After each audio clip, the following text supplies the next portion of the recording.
Wasn't he great? He could go on and on, yeah?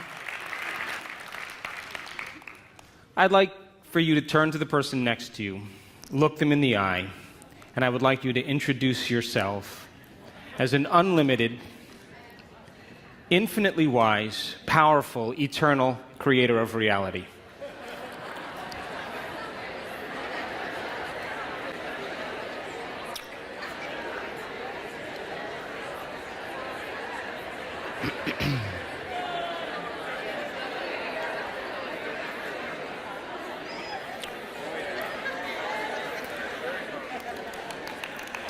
Now, I'd like for you to tell the person next to you that you're no longer going to pretend to be limited, fearful, confused, unhappy, or unworthy anymore.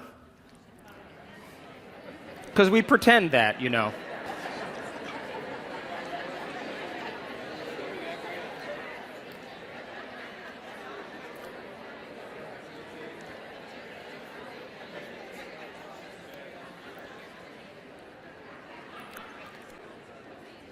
And finally, look them in the eye and tell them that you're a genius and that everything you learn, you will apply for the truth and experience of that information.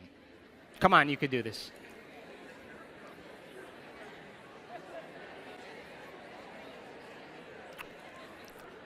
Hi.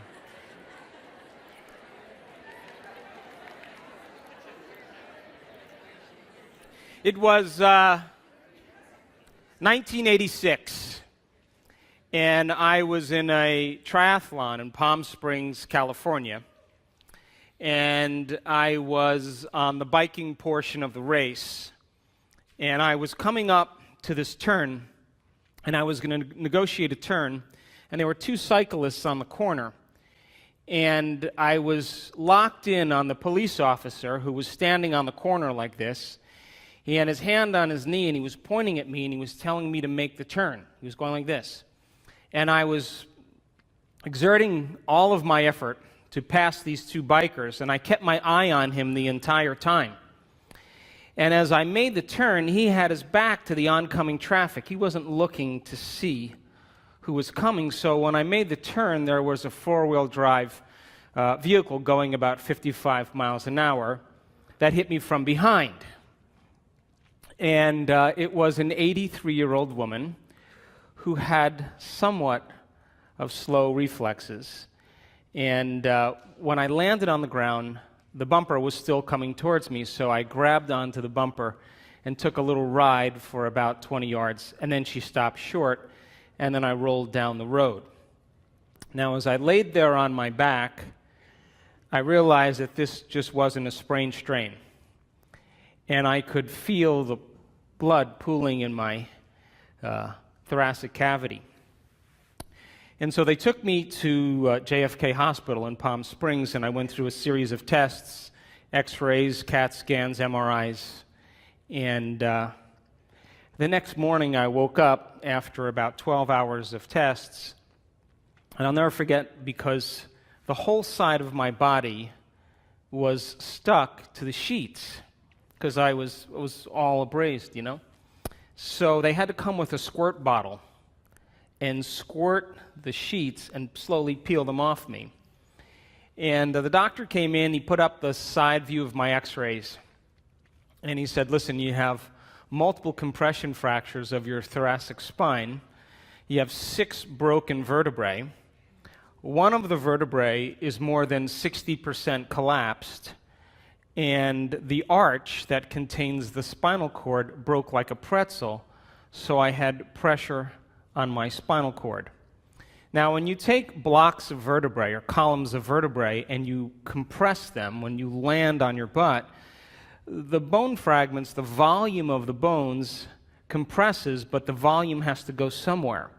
So in my case, it went back on my spinal cord, and T8, T9, T10, T11, T12, and L1 were all broken.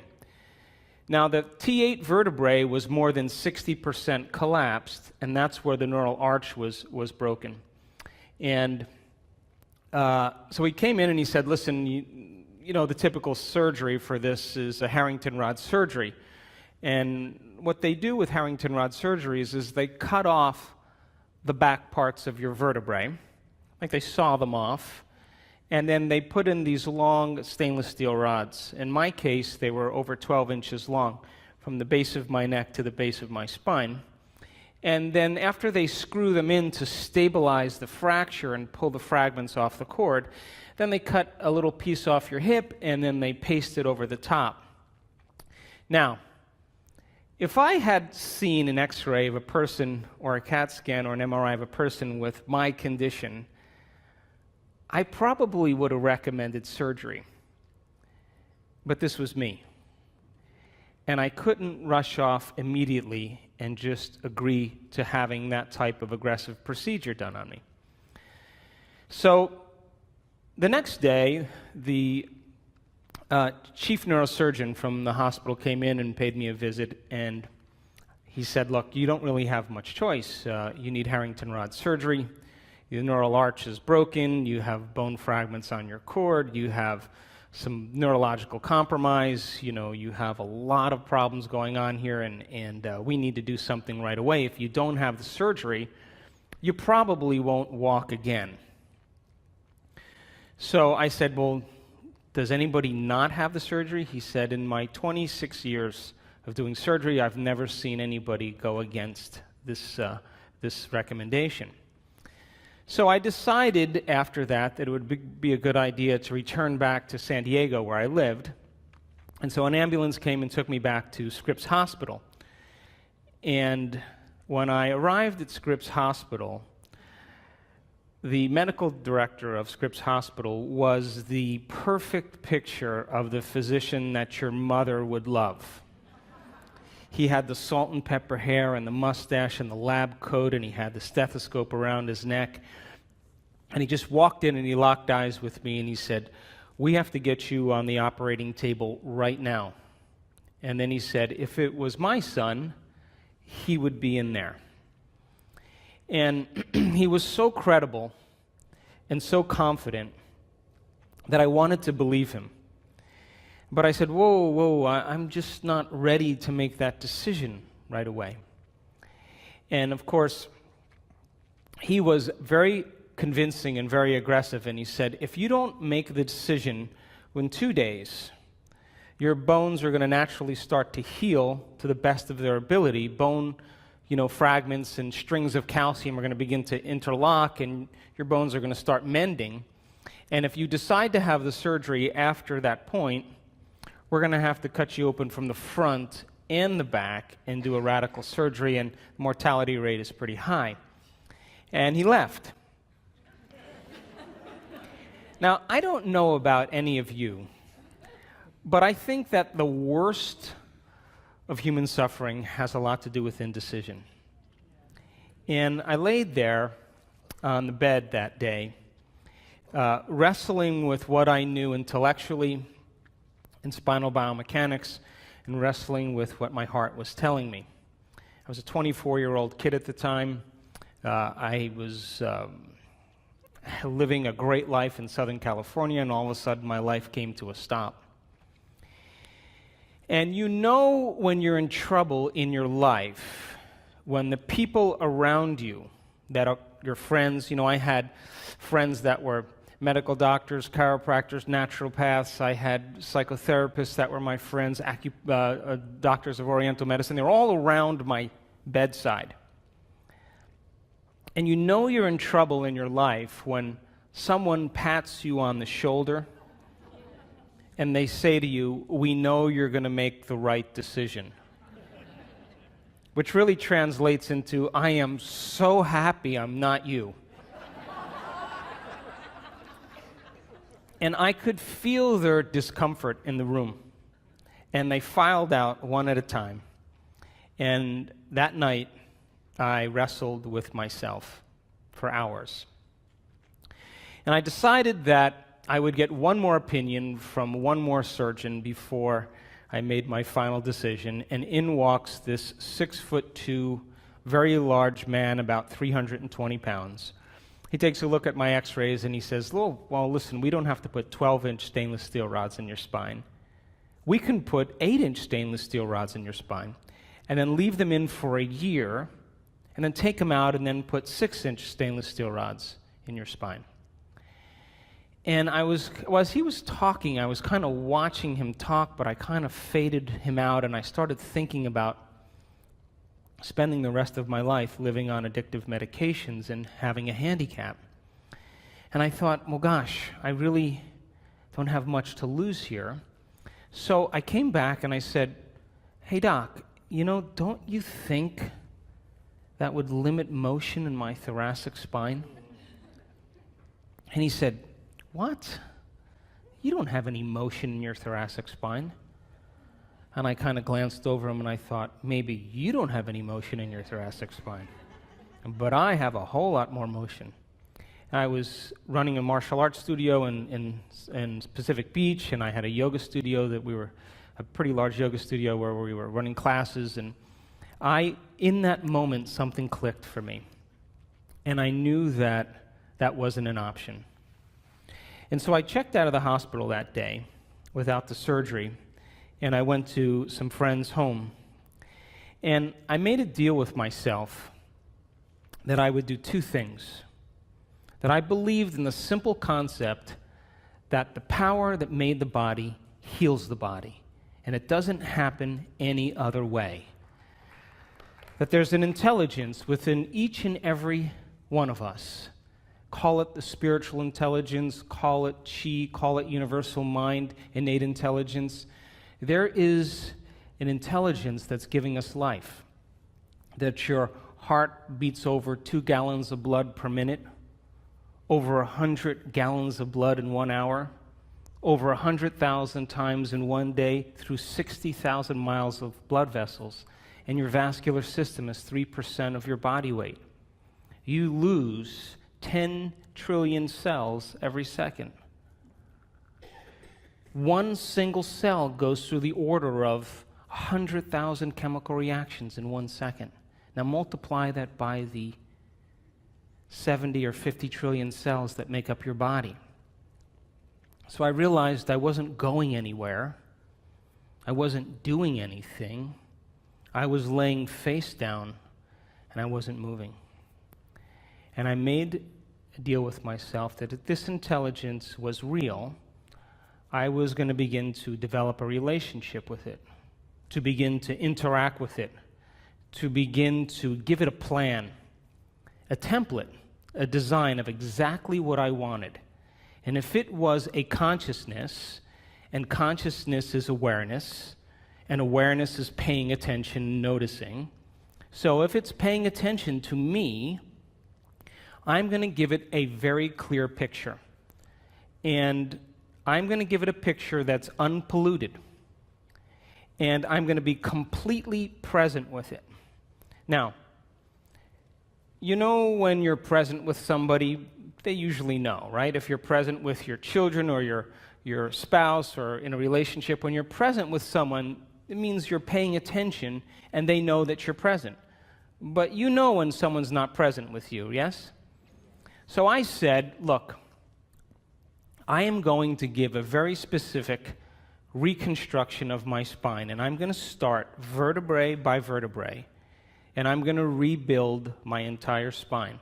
And if I lose my attention, it's not a complete picture. I'm going to stop and start all over again. Now, it's funny when we are in crisis that we spend the majority of our time focusing on what we don't want instead of what we do want. And I was frustrated and impatient and angry and resentful. And I would start out reconstructing my spine, and I'd move to the next vertebrae, and the next thing you know, I'd be thinking about, should I sell my practice or should I sell my home? And then I would start over again, and then I'd start seeing myself in my future in the worst case scenario. And I was observing the worst outcome instead of the best outcome. And if I was the quantum observer of reality, then I had to become conscious of my unconscious thoughts. And I had to pay attention to my emotional reactions. And I went through 6 weeks of hell. And it took me hours and hours and hours to reconstruct 6 vertebrae. The second decision I made was that I wouldn't let one thought slip by my awareness that I didn't want to experience. And so that was my dark night of the soul, and I was weighing everything I knew intellectually, philosophically, for some type of experience in my life. That if this philosophy was actually true, then I should initiate it and I should have some experience. And so every morning I woke up and I would reconstruct my spine. It would take me between 2.5 and 3 hours to get a very clear image. And I would direct my thoughts and keep practicing over and over again. And right around the 6th week, something amazing happened. I went through the whole mental rehearsal from start to finish. And I got through the entire thing without losing my focus, losing my attention. I was present with the whole thing. And when I got through it, it was like hitting a tennis ball right in the sweet spot. It was like hitting a golf ball just right or cooking a really good meal. Something clicked. And from that moment forward, I knew that I was on to something. Because from that point forward, what took me, I was able to do it in about an hour and a half. And my time kept getting shorter and shorter. I didn't know it at the time, but I was increasing my level of attention. And I was wiring the idea perfect health into my brain. And now that I was able to do it in an hour or an hour and 10 minutes or 15 minutes, I had all this extra time on my hands. So I would start to think about what it would be like to see a sunset again. You know, I just took it for granted my whole life. And all I wanted to do was just go to the beach and watch the sunset.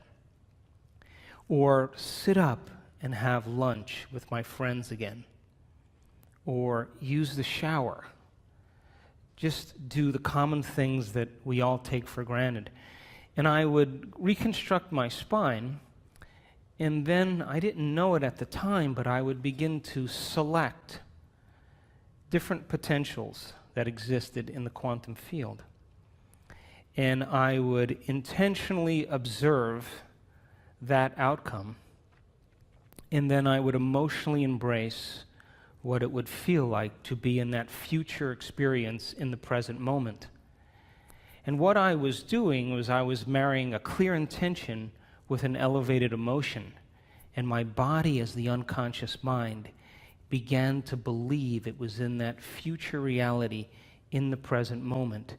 And I was literally signaling new genes in new ways because my body didn't know the difference between the actual experience in my life that created the emotion and the emotion that I fabricated by thought alone to my body. It was in the event. And so, all of a sudden, I started noticing some very significant changes in my body. I started to have much less pain, and it started to be like a volume control. It just got less and less every day. And I started to notice a lot of the neurological symptoms that I was having was changing. And the moment I was able to correlate what I was doing inside of me that was producing some result outside of me, I paid attention to what I did, and I did it again. And I kept doing it. Right around the 10th week after my accident, they told me a few weeks before that they were going to cast me from my chin to my hips in a brace, and that if I was ever able to walk or sit up, I would have to wear this brace because the weight of my body would cause the vertebrae to collapse and I would be paralyzed. And anyway, I woke up at 10.5 weeks, and I don't know how else to describe this, but I woke up that morning and I knew that was the day I was going to stand up. And I walked back into my life. And at 11, 12 weeks, I was back in my office. I was training again in a very short amount of time. And in that time of those 3 months where I was being initiated into something, I made a deal with myself. And that was, if I was ever able to walk again, I would spend the rest of my life studying these concepts. And it's interesting for us as human beings, Greeg has said it time and time again this morning, that in order for us to wake up, we need a wake-up call. And for me, that was my wake-up call. And I returned back into my life in Southern California, and I wasn't the same person. I couldn't complain about anything with my friends. What was I going to complain about? I was the happiest guy in the world. I couldn't connect with people around the same things that were once valuable to me because I was different. And I had a lot of time to myself to think, a lot of time. And so I walked back into my life, and in a very short amount of time, I moved to the Pacific Northwest, and I retreated from the world. And I studied spirituality, and I wanted to understand what this idea is. Who am I? As you learned this morning. And what am I doing here? And what is this all about?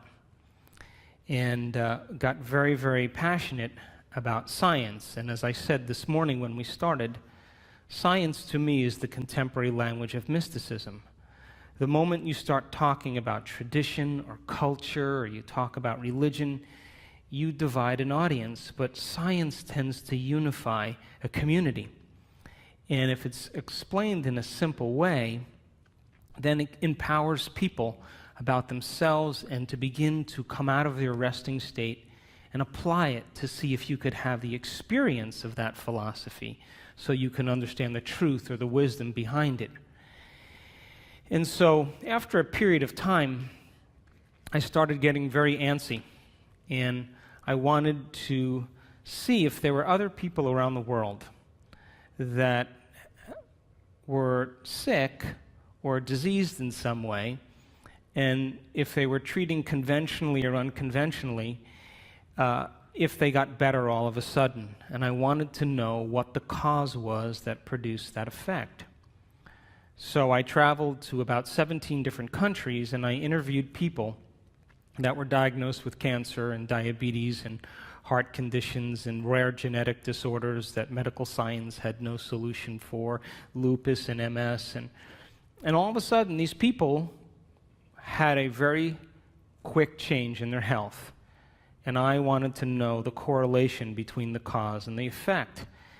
And I started writing my first book called Evolve Your Brain, The Science of Changing Your Mind. And I was very passionate about the neuroscience of what people did in their mind. And so right around that time, the movie What the Bleep came out.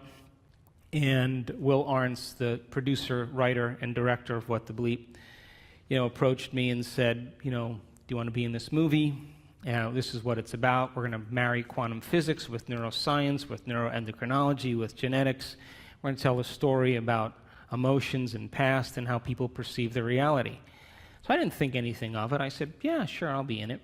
And they kept calling me up after the movie was done, and they kept saying, you're going to be a rock star. And I kept saying, I don't want to be a rock star. They kept saying, you're going to be a rock star. I said, I don't want to be a rock star. And the movie became an overnight sensation around the world. And after the movie, I went through a lot of personal changes, because when you're in a position where you're giving information to people, you have to also separate yourself from the ideal to the world and have the ideal for yourself. And I reached the point where I was so busy that I wasn't actually even practicing everything that I was talking about. So it was an opportunity for me again to separate myself from the world again and start to reevaluate what was important. And so when I wrote and finished Evolve Your Brain, there were 4 principles that I saw that were common to people that had spontaneous remissions from disease. And the first one, of course, was that every single person that I interviewed absolutely knew and understood that there was an intelligence that was giving them life that they had to connect with, that they had to interact with and develop a two-way relationship with, that there is some unseen force, this power within us that's giving us life, and that they took time out of their busy day to begin to interact with it, to give it a plan and a template, and then open their heart and surrender it to a greater mind and ask it to resolve it in a way that was right for them. And they made it very important. Basically, they said, when my will matches your will, when my mind matches your mind, and when my love and appreciation for life matches your love and appreciation for life, you have to answer the call. And so these people were common people. They weren't nuns or monks or priests or rabbis. They weren't scholars. They weren't academics. Some of them were, but most of them were common people just like you and I. And the second thing they had in common is that they understood that it was their own mismanagement of their life and their energy that created their disease, that they were living the majority of their life in a state of pain, in a state of fear, in a state of hostility, in a state of anger. And it was those emotions from past experiences that they were still carrying around with them, and those emotions were driving certain thoughts. And those thoughts were reinforcing certain emotions, and those emotions were driving the same thoughts. And the way you think and the way you feel creates a state of being. And I say that thoughts are the language of the mind and the brain, and feelings are the language of your body. And how you think and how you feel creates your state of being. And so these people got caught up in the cycle of thinking and feeling in the same way for so long that it became their familiar state of being. And they said that they had to break the habit of being themselves. That the redundancy of that cycle of thinking and feeling and feeling and thinking over time conditions your body to memorize that state as well as your conscious mind. And whenever the body becomes the mind, that's called a habit. A habit is when your body is your mind. Now, 95% of who you are by the time you're 35 years old is a set of memorized behaviors and emotional reactions, beliefs and perceptions that function just like a subconscious computer program. So when people get about the business of change, and they're going to use 5% of their conscious mind to go against 95% of what they've memorized subconsciously, for the most part, the moment the person has a stray thought or reacts to something in their environment, they return back to the same self, and the program begins to run again. So if a habit is when the body becomes the mind, then to truly change then is to be greater than your body, to be greater than the emotional memories and addictions and habits and behaviors that keep us restrained to the same self. Now, what I learned from these people is that when we go from the old self to the new self, we have to cross this river of change. And the moment we no longer think the same way, or no longer act the same way, or no longer feel the same way, the moment we begin to become conscious of our unconscious self, that's the moment we step in the river of change. And the moment we step in that river of change, we no longer feel like ourselves any longer. And for most people, the moment you don't feel like yourself, your body, which has become the mind, sends a signal back to the brain to cause you to think equal to the way you've been feeling for the last 20 years. And so when we break that chemical continuity, the body as the mind wants us to return back to that familiar state of being. And if we listen to those thoughts as if they're true, those thoughts will always lead to the same choices.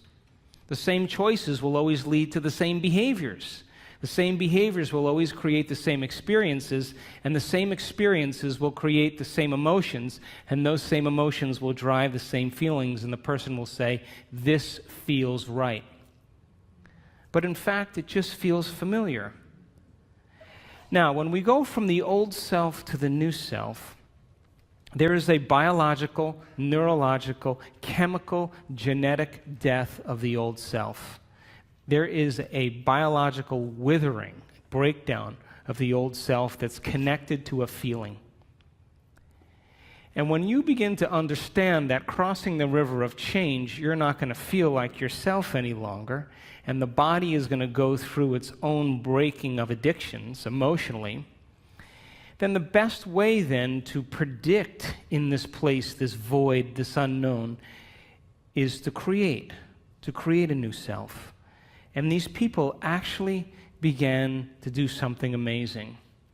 They began to reinvent a new self. That's the third thing they understood, that they had to begin to think differently. Now, we think 60 to 70,000 thoughts in one day. Out of those 60 to 70,000 thoughts that we think in one day, 90% of those thoughts are the same thoughts as the day before.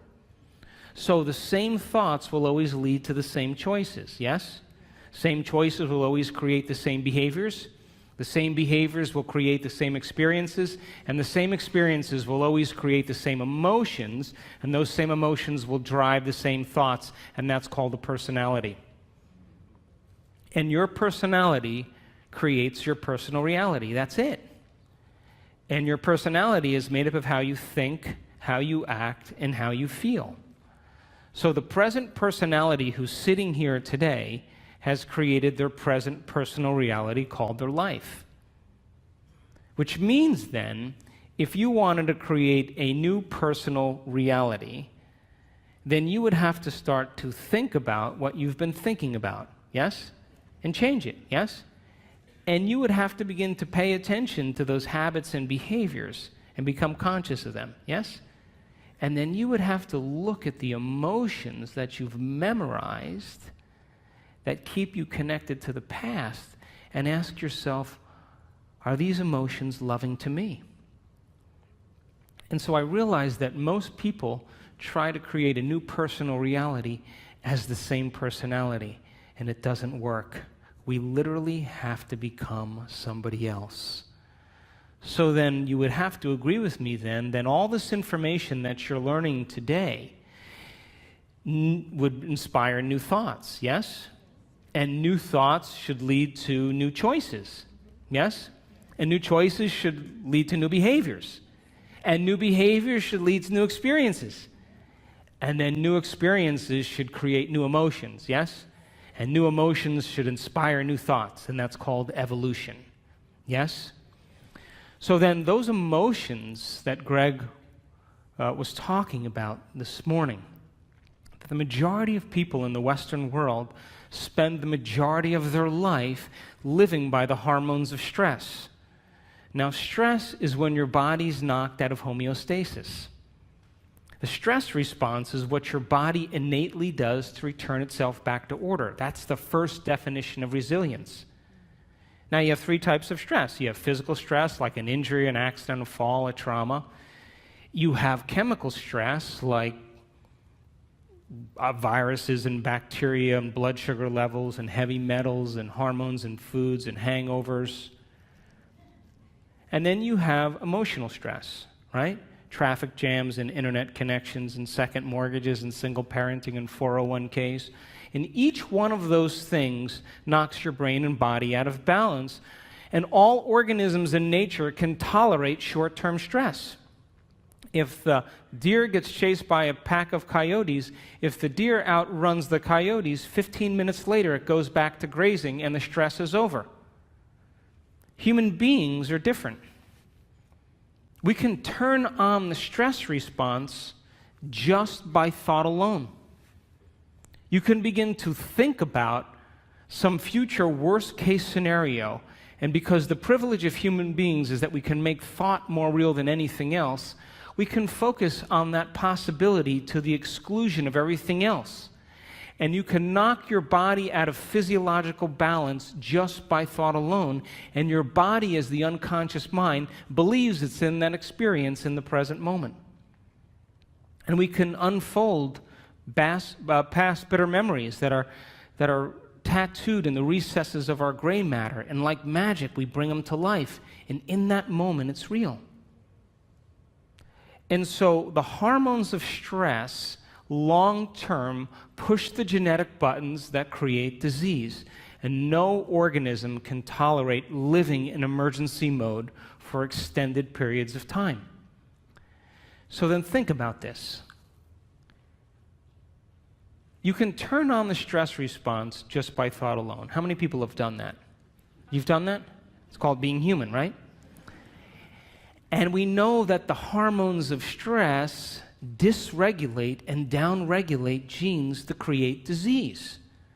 So that means then your thoughts can make you sick. So here's my question. If your thoughts can make you sick, can your thoughts make you well? I'm talking to the right audience. So then, the hormones of stress, though, give the body and brain a rush of energy. And it's like a narcotic. It becomes a drug. And people become very addicted to the adrenaline and the stress hormones. And they use the problems and conditions in their life to reaffirm their emotional addiction so they can remember who they think they are. The bad relationship, the bad job, the terrible circumstances, all of that is in place because the person needs that to reaffirm their emotional addiction. Because God forbid they couldn't feel anything.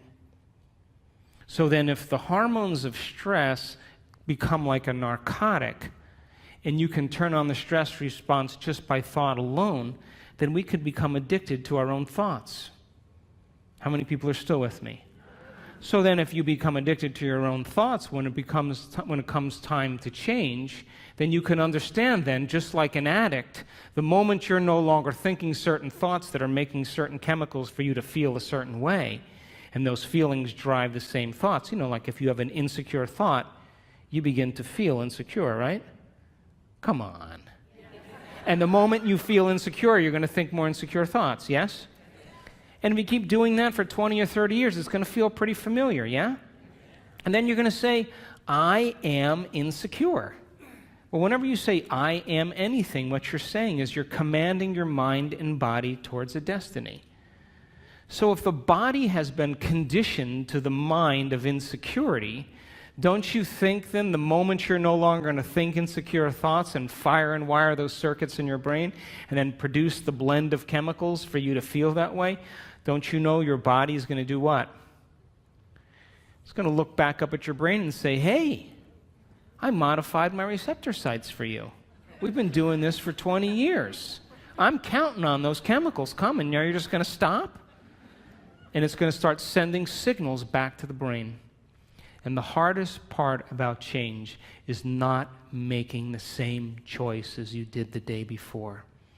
And so these people understood that their 20 years of hatred, or their 30 years of anger, or their 15 years of fear or insecurity was the very reason that they were sick.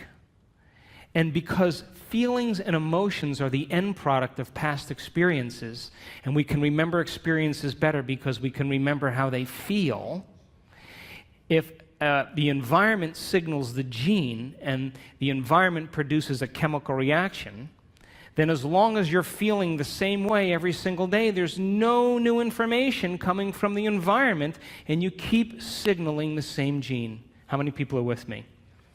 So then the emotions of anger and aggression and hurt and hostility and hatred and prejudice and fear and anxiety and insecurity and hopelessness and powerlessness and depression, guilt and shame, those are all familiar emotions to us because we've experienced the events correlated with them.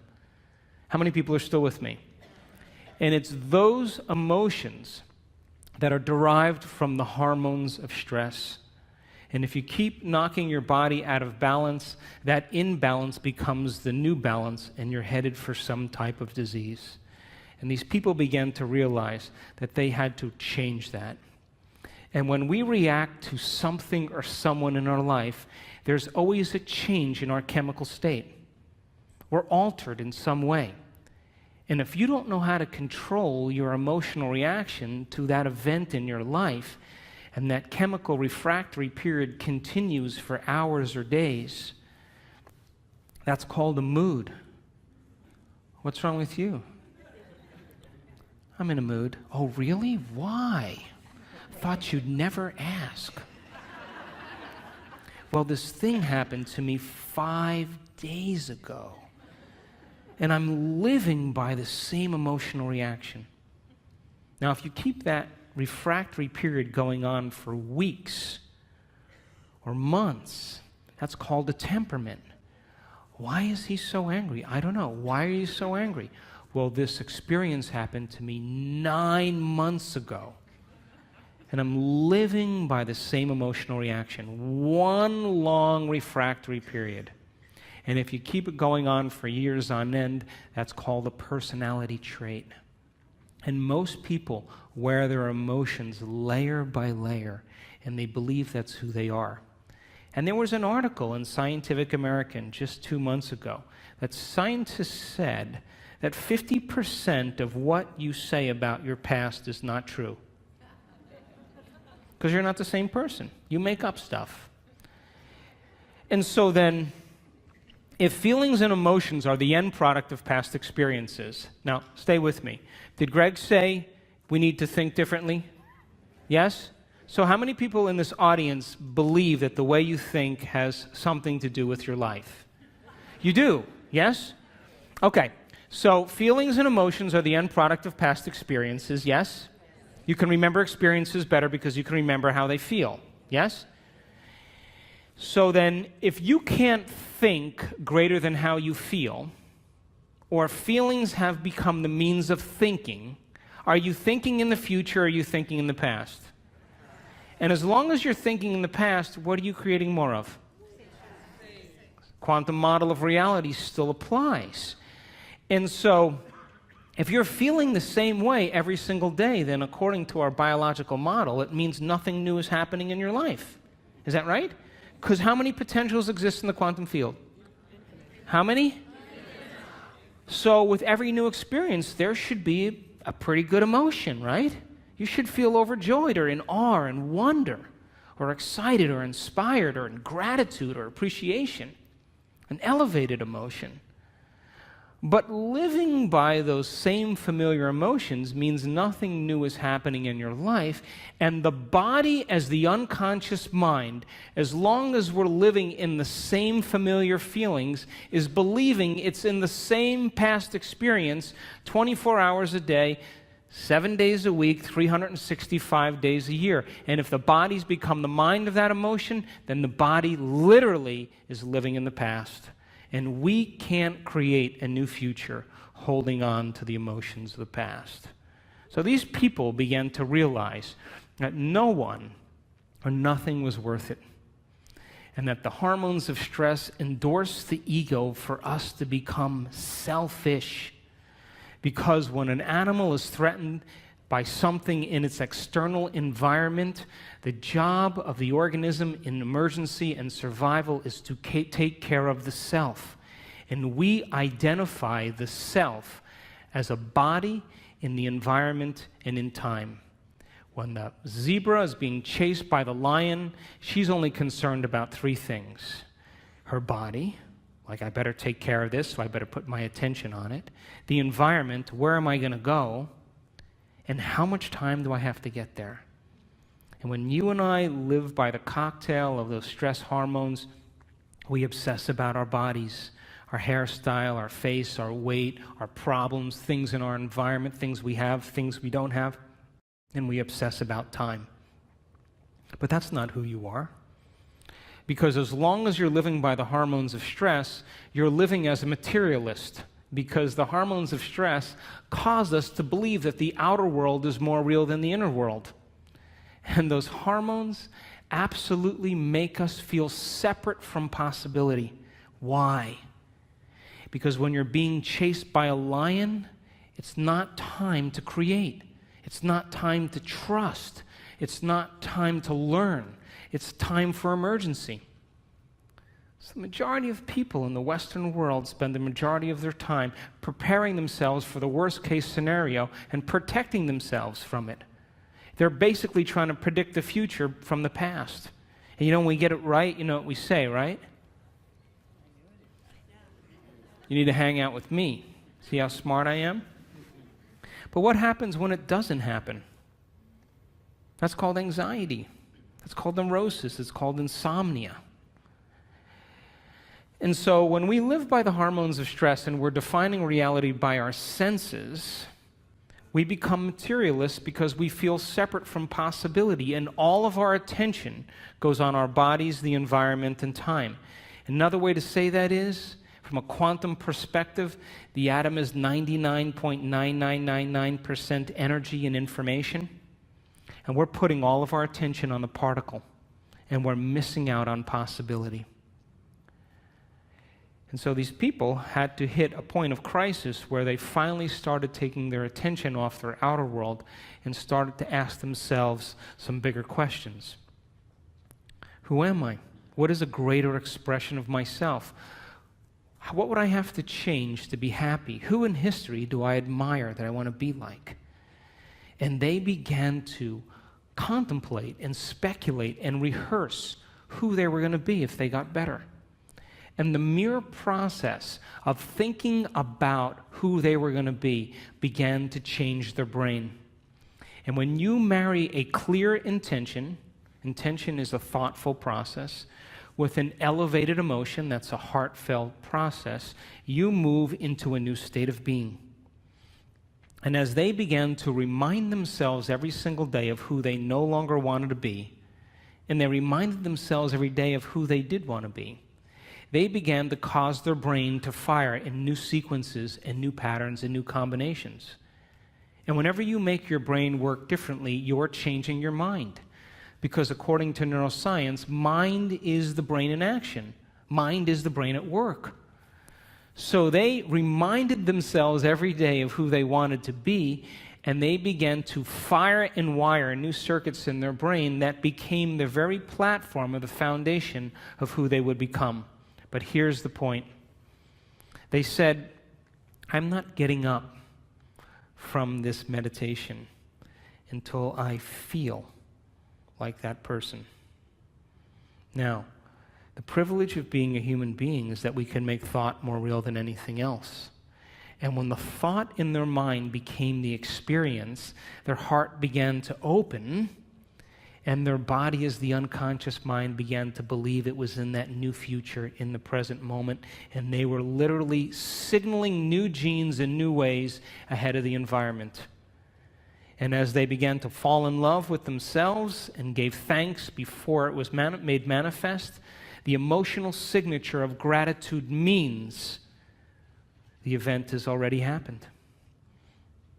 And so now they were giving their body a taste or a sampling of the future in the present moment. And every day they did it over and over again. And they were unmemorizing emotions that kept them connected to the old self. And they were reconditioning the body to a new mind and to a new emotion. And that heart of theirs began to open. And they went from selfish to selfless. And they moved from a state of survival to a state of creation. And when they were no longer thinking and feeling in the same way, they moved into the fourth quality. They had long moments where they lost track of time and space. What they were doing in their inner world became so real to them that when they opened their eyes, they thought it would be 20 minutes later, and it was an hour and 20 minutes later. And when they did that, that magnificent forebrain, the crowning achievement of the human being, the frontal lobe, the creative center, it has connections to all other parts of your brain. And when you're asking open-ended questions like, what would it be like? How would it have to be? The frontal lobe, like a great symphony leader, looks out of the landscape of the entire brain and begins to select different networks of neurons and seamlessly pieces them together to create a new mind. And the moment the brain begins to fire in tandem, the frontal lobe creates a picture. And that picture is called an intention. And when you can make that picture more real than anything else, and you begin to feel inspired by it, your body's no longer living in the past. Now it's living in the future. And every day, as they no longer fired and wired the same circuits in their brain and emotionally signaled the same genes in the same way, they were moving into stasis. And then they began to reverse the process. And a new state of being is a new personality. And a new personality creates a new personal reality. So, after I wrote Evolve Your Brain, and after What the Bleep, the most common question people asked when I was traveling around the world. How do you do it? How do you do this stuff? Why is it so hard to change? What do you do? And so we started teaching workshops around the world, and we were doing introductory levels. And we were using science and brainwave technology and breaking it down, heart coherence, so people could understand how powerful they really were. And so we started teaching these workshops after What the Bleep, and for the first year and about 3 or 4 months, guess what happened? Nothing. I don't know if it was me or just whatever it was, but there wasn't a lot happening. And then after about 1.5 years or so, we started getting these emails. People coming to the events, and the first line of every email was always the same. You're not going to believe this. My 20 years of hatred towards my father, I just decided I didn't want to hate any longer, and my acid reflux went away. What do you know? Did I signal a new gene in a new way? And people started to correlate what they were doing. They were actually practicing it consistently, not as something that they had to do, but something that they wanted to do because they believed it was possible. And if you knew that you were a creator of reality, that your thoughts have something to do with your destiny, if you knew that on a gut level, would you ever miss a day? Never miss a day. And would you ever let a thought slip by your awareness that you didn't want to experience? And so when we started seeing the feedback started to come in, people started saying, hey, I'm feeling better, things are starting to happen in my life. That was, for me, the most important point in my career, because I knew on some level that we were making a difference in people's lives. And so people around the world started sending in these wonderful emails, and I just was doing these in level 1 intensive workshops, and then after I'd finished the workshop, people would say, can we do another one?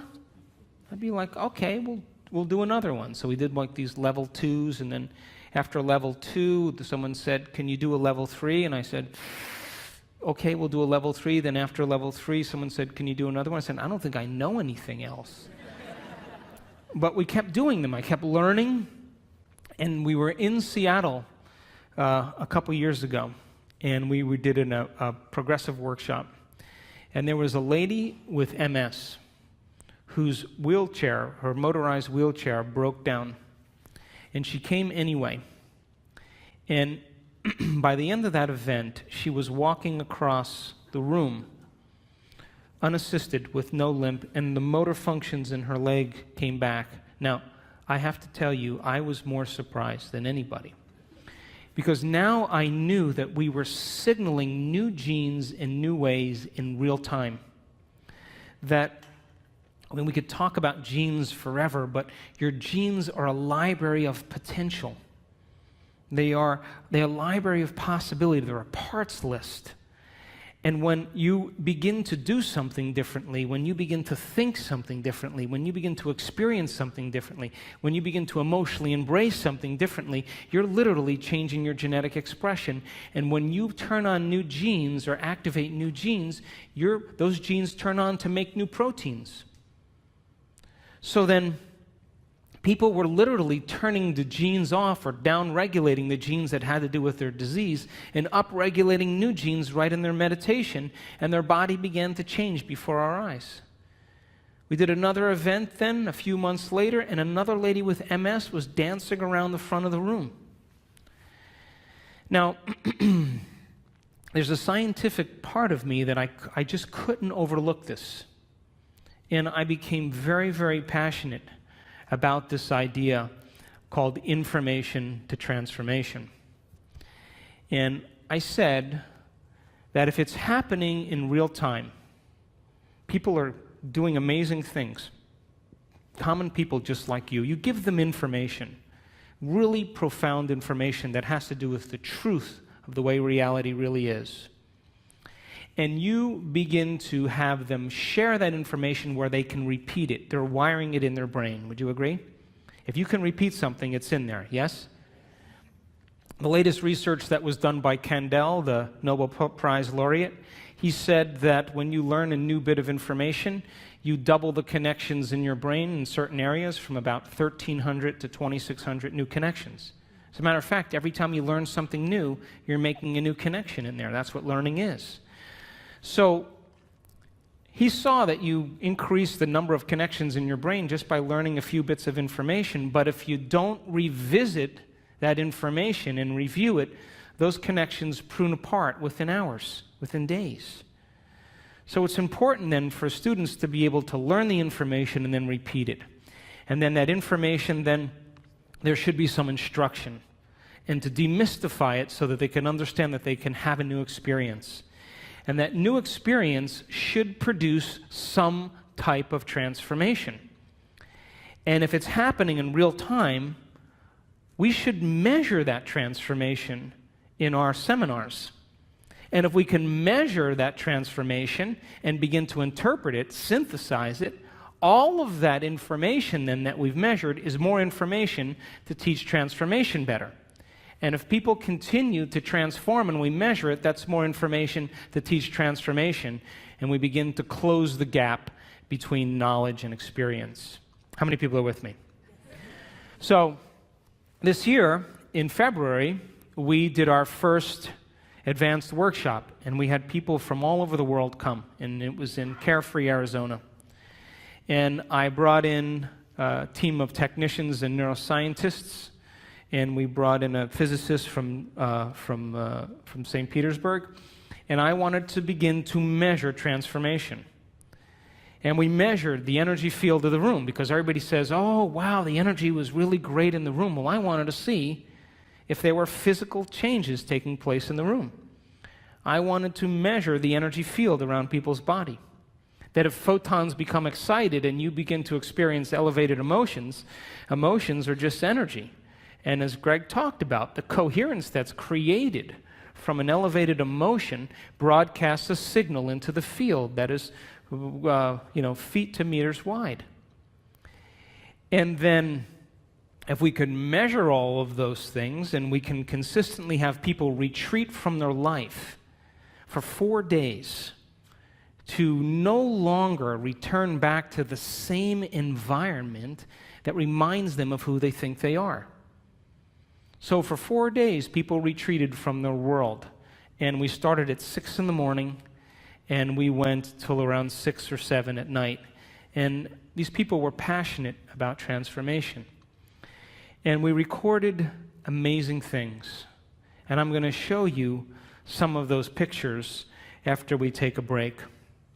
But it begs the question then, if your personality creates your personal reality, and you walk back into your life every single day, and you see the same people, and you go to the same places, and you do the same things at the exact same time, then it's your external environment that's turning on different circuits in your brain, causing you to think equal to everything that you know.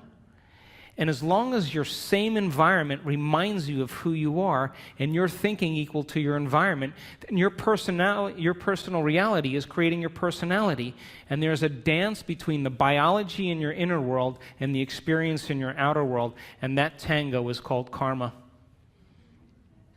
So then to change then, is to be greater than your environment, to be greater than the conditions in your world, to be greater than the circumstances in your life.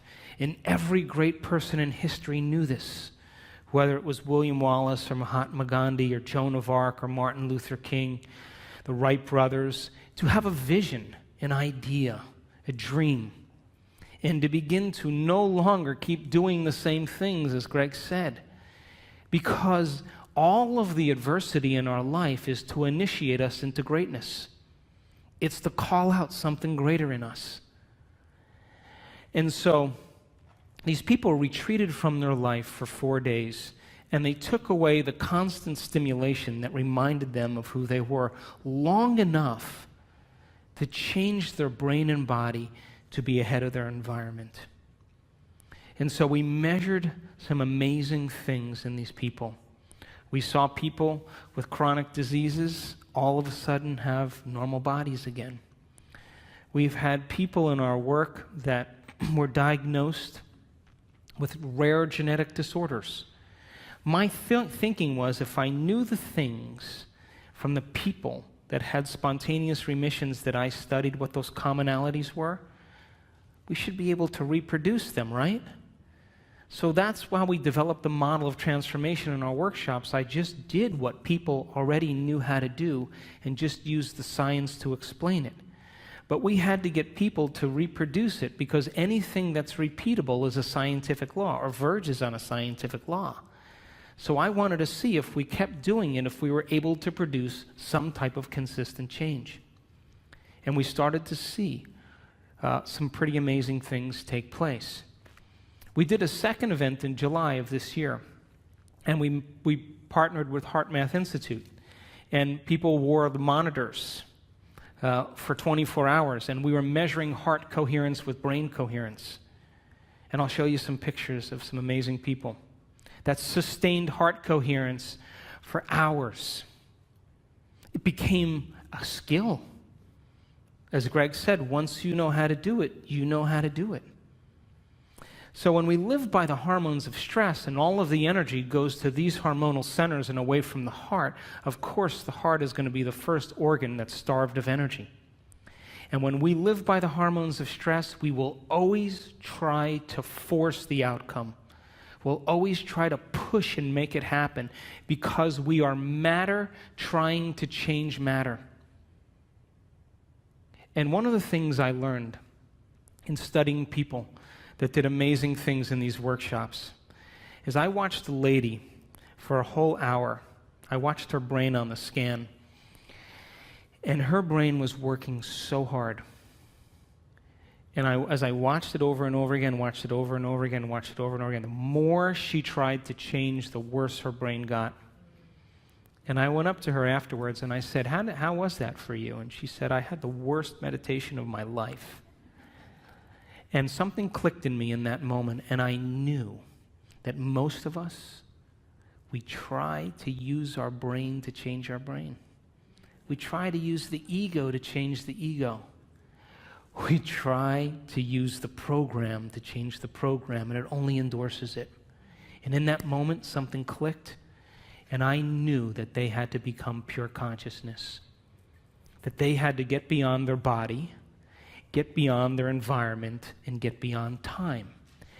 Because when you become pure consciousness, and we have all the biological and neurological machinery to do this, by the way, you come preloaded with everything you need. You don't need anything else.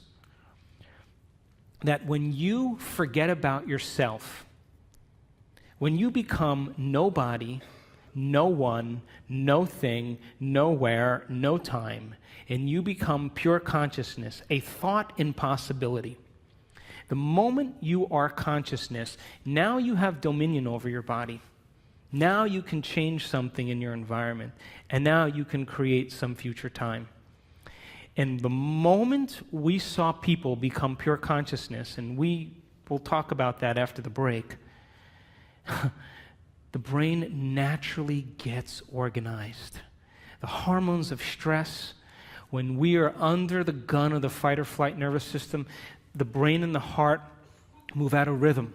It's like a group of people playing the drums all at the same time with no rhythm. It's noise. And that's what happens to the neural network in the heart and the neural networks in the brain. And they actually, if you saw the brain on a functional scan, it begins to compartmentalize. Different compartments of the brain are no longer communicating with each other because different communities are saying, hey, it's not a time to communicate now. There's a tiger on our back here. We got to run. And so the long-term effects of stress causes the brain to move into what's called high beta brainwave patterns, like driving your sports car in first gear.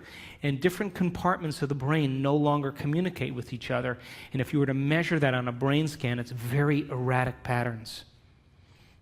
The moment you become pure consciousness, you forget about yourself. That's my definition of creation. The moment that happens, the brain goes, thank God he's out of the way. Now I can get organized again. The operator is finally gone for a few minutes. And we started in that event, in that February event, teaching people how to become pure consciousness. And when that happened, we saw their hearts get highly coherent. We saw their brains get highly coherent. And it's kind of an irony. If you want to change something about your body, you got to forget about your body. You want to change something, problem in your life, you got to forget about your life. You want to create some future time, you have to forget about time. And you have to become no face, no gender, no profession. You have to become pure consciousness. And we saw it over and over again, that 91% of our people that had their brains scanned in our first event had a more than 80% change in their brain for the better. And there was no drugs, there was no, therapies. They just went through the process of observing their thoughts and becoming conscious of their unconscious thoughts because they're no longer being distracted by their environment. Pay attention to their behaviors and their actions and look at the body as the mind and the emotions and master that. In the first day, the energy in the room, we measured it. Guess what happened to it? It went down. Because people were breaking all their emotional ties to their known familiar life. But when we went to that next day and they became pure consciousness, the energy in the room began to rise. And when we saw that, it was miraculous. And we measured the energy as it began to continuously improve. And when we did our event in July, we started seeing people having enormous amounts of energy that were stored in their body travel up through their heart and into their brain.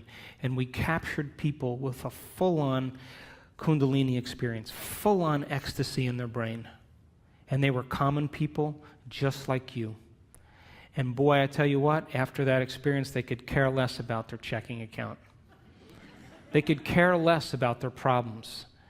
And we saw one lady move into such a state of ecstasy.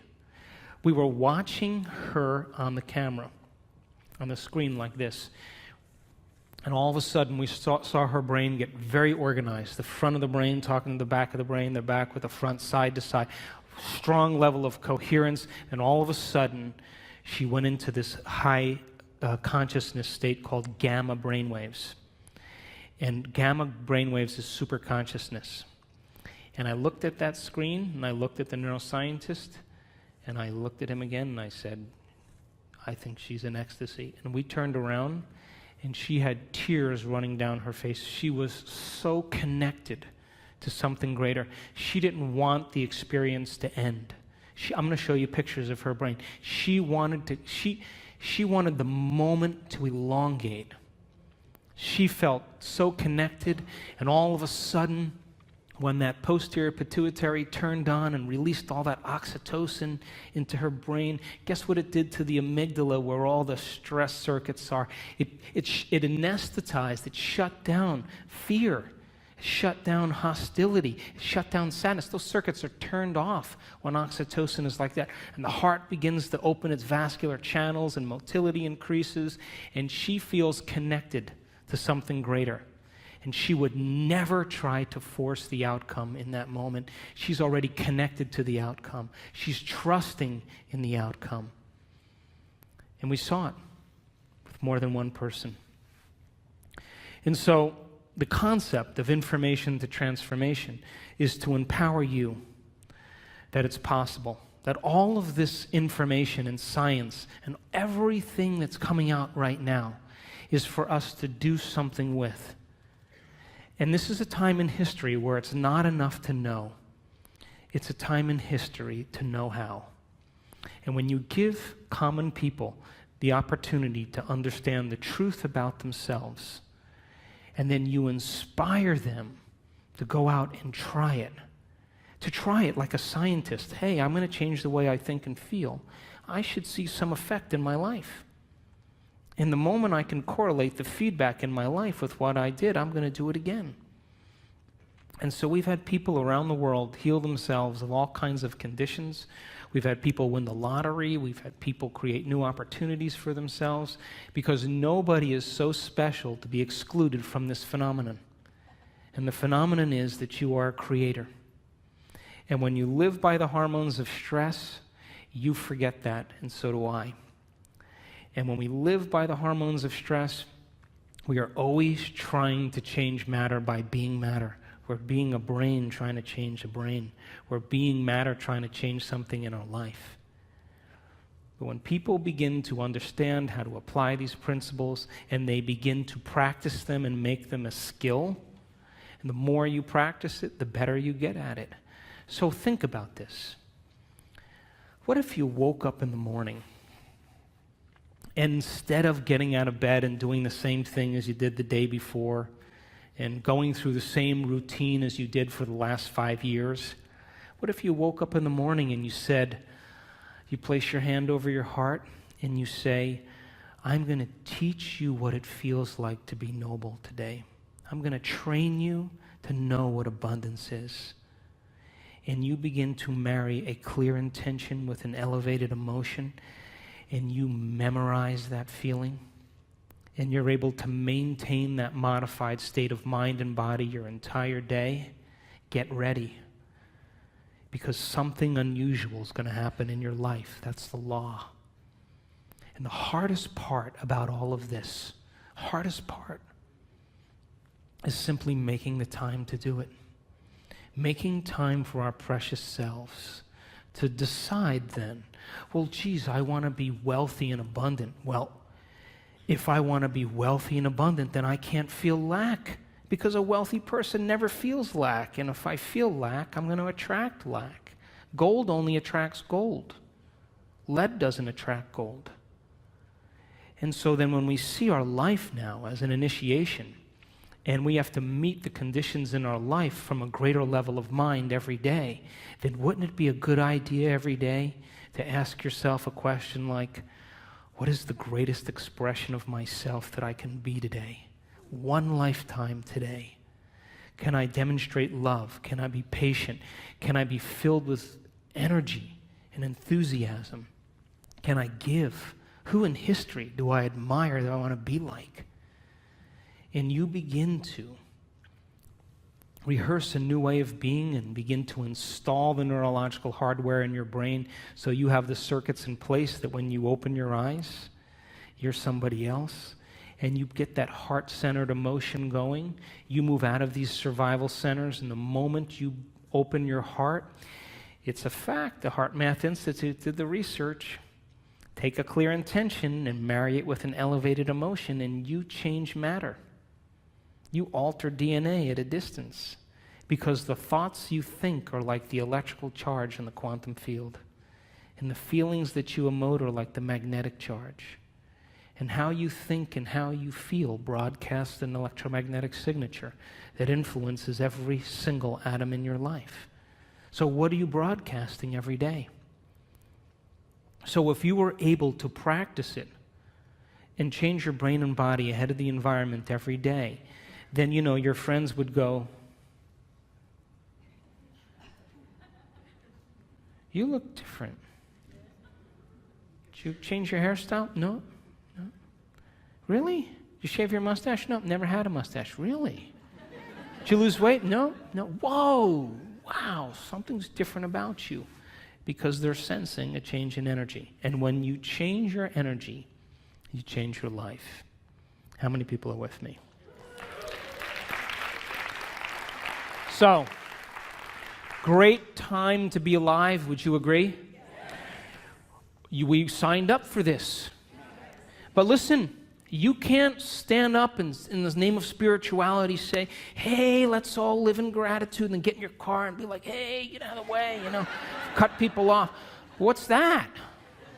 That's like, eating a delicious, vegetarian organic breakfast and then spending the rest of your day eating junk food.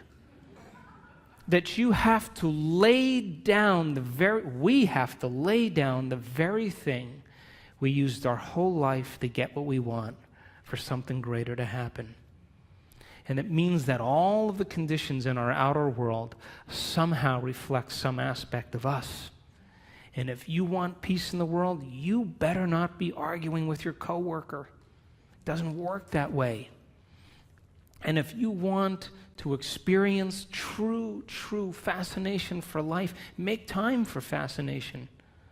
I was in Barcelona a little ways back, and I was invited to speak to the ministry of all the ministries in the government there, 17 different ministries. And they're in a crisis right now. And the one thing I didn't want to be was some know-it-all American, And I said, how do you become supernatural? You got to start doing what's unnatural. When there's a crisis and everybody is in lack, that's the time to give. When everybody else is in fear, that's the time to demonstrate courage. When everybody else is hostile and judging, that's the time to show compassion. And if we can continuously do over and over again what is so unnatural, sooner or later will become supernatural. Wouldn't you agree? So then if you're working on your anger and your frustration, and I'm working on my fear and my anxiety and my judgment, and I'm taking care of me and you're taking care of you, then everybody was doing that, we would sooner or later start to see some change in the world. Yes? So then we have to begin to start somewhere. And the place we start then is looking within and beginning to look at some of those emotions that keep us anchored to the past, that literally begin to break us down. And if a person can move into an elevated state of being every day, and they understand that they're signaling new genes just by doing that, just by doing it. If you have that understanding, you will produce greater results. You take a group of hotel maids from Latin America, and you watch them in one day move mattresses around and move beds and move furniture, and you follow the amount of activity they do, and you watch how much they eat. They did this experiment. They found that all of these maids were actually burning more calories than they were eating, and they were actually surpassing the Surgeon General's requirement for exercise. So they divided the maids in two categories, and they told the one group of maids, hey, you know what? Exercise is really good for your heart. You know what it does? Not only is it good for your heart, but it also lowers your body fat index, and it shrinks your waist, and gave them all these benefits of exercise. 1 month later, guess what happened? Maids were doing the exact same thing that they were always doing, but they lost weight, their heart rate went down, they had a smaller waist size, lean body mass went down. Why? Because they had intention behind what they were doing. They assigned meaning to what they were doing. And so, if a group of elderly men can retreat from their life for 5 days and go to a retreat center north of Boston, all these men in their 70s and 80s, and they were told to act like they were 22 years younger. Just pretend. And they had, magazines with Mickey Mantle and Joe DiMaggio and Marilyn Monroe movies, and they had papers with current events. And for 5 days, they hung out with other men, and they just pretended like they were 22 years younger. They took height measurements, weight measurements, range of motion measurements, finger length measurements, extremity measurements, and cognitive tests. At the end of 5 days, guess what? 60% better scores on cognition. Finger lengths, all of them longer. Range of motion, all improved. Some of them were playing touch football again without their canes. Who are you pretending to be? Because if you can begin to understand that when you begin to change your state of being, that a thought begins to activate new neural networks in your brain. New neural networks in your brain begin to fire and wire to create a hologram or a picture. That hologram or picture signals the limbic brain to make neuropeptides. And neuropeptides are chemical messengers that signal hormones. And hormones and neuropeptides begin to dock on receptor sites of cells. And cells begin to get a new message and signal new genes. And new genes make new proteins. And new proteins means the expression of life. And the expression of life is equal to the health of your body, just by changing a thought. So then, if you woke up every morning and you pretended to be genius of the universe, unlimited mind, healthy, you would probably have to stop on the side of the road with your pen and write down the download that you were getting from the field because you never thought in that way. And so you and I have been hypnotized and conditioned into believing that we need a reason for joy, that we need a reason to give thanks. We need a reason to feel inspired. That's the old model of reality, of Newtonian physics, of cause and effect. Wait for something outside of you to change how you feel inside of you. And the moment you feel better inside of you, you pay attention to who caused it outside of you. And that event's called a memory. That's cause and effect. Quantum model of reality, as Greeg said, is about causing an effect. Begin to change how you think and feel, broadcast a whole new electromagnetic signature, and give thanks before the event is made manifest. Materialists would never do that, but the quantum mind, the immaterialist, always does that, because the moment you begin to observe a new future, that's called intention, with an elevated energy, you are causing infinite waves of possibility to begin to collapse into new patterns of information called your life. But if you're observing your life from the same level of mind every day, and you begin to anticipate the next experience based on your past, I'm curious, tell me where the unknown is going to show up in your life. Is there any room for that? It would just be too inconvenient. The alien ship landed in the back. Are you kidding me? Dancing with the Stars is on tonight. Can they come back tomorrow? I'm busy. This is inconvenient. So this is a time in history where we have to meet these challenges with a greater level of mind. And we can't keep doing the same things, thinking the same thoughts, performing the same actions, and living by the same emotions and secretly expecting our life to change. We have to meet all of these challenges, and we have to be the heroes and the heroines that begin to leave a legacy in this particular time. There's a stigma that you and I have been conditioned into believing that all leaders get it in the end. Abraham Lincoln, Martin Luther King, William Wallace, Joan of Arc, they all got it in the end. It's a subconscious conditioning